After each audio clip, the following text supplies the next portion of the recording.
It's the evening of May 1st, and a team of first-year medical students from Tufts University is preparing to welcome patients to a makeshift clinic in the Marshall Simonds cafeteria. The main goal of the clinic is to help incoming immigrant and refugee families allow their children to start school.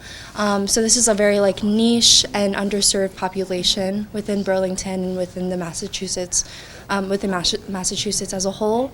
And so we work to help this usually hidden population in getting them started in school, because when you first come to the United States, it can be a scary place, and so we just want to help people and their families transition here. I think what's really neat about Welcome Alliance is that, one, you're working in a school system, and two, you're working with people who might be having their first interaction with the healthcare system in the United States, which has a lot of flaws, but what you get to bring to it is a holistic version of medicine, I think.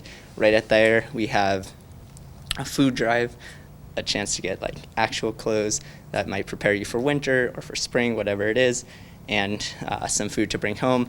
We have interpreter services. We have med students that are bilingual, trilingual, so that really helps. And I think that's the main source of comfortability of the patients, of just making sure, hey, are we on the same page? Are we communicating effectively? And I think that's how we make our patients and the children happy, and also the parents. The medical students take their patients' height, weight, and blood pressure and conduct vision tests and regular physicals, with all their work checked by a team of 3 family physicians and pediatricians. It's just a discussion of what's this person's experiences and how can we make them feel safe and healthy to start school, because that's what they have a right to do. The origin of this clinic was when I got a phone call from Senator Cindy Friedman, who is a state senator for this district, and she alerted me to a problem that the Woburn and Burlington public schools were having, that there were folks who were coming into the district, often who are immigrants or refugees, who did not have any health insurance and needed to have physicals and immunizations in order to start school.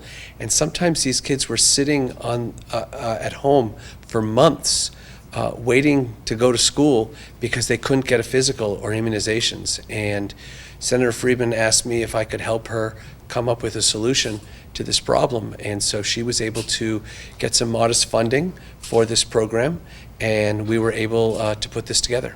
Obviously, we know that there are a lot of issues with the healthcare system as a whole in the U.S., and that especially impacts the immigrant and refugee communities. And what we're kind of doing here is working on the smaller local level to kind of address some of those issues, at least in a transitional period, before we can hopefully achieve some broader, more policy-based resolutions of those problems. Reporting from Marshall Simonds Middle School, I'm Sydney Bowles.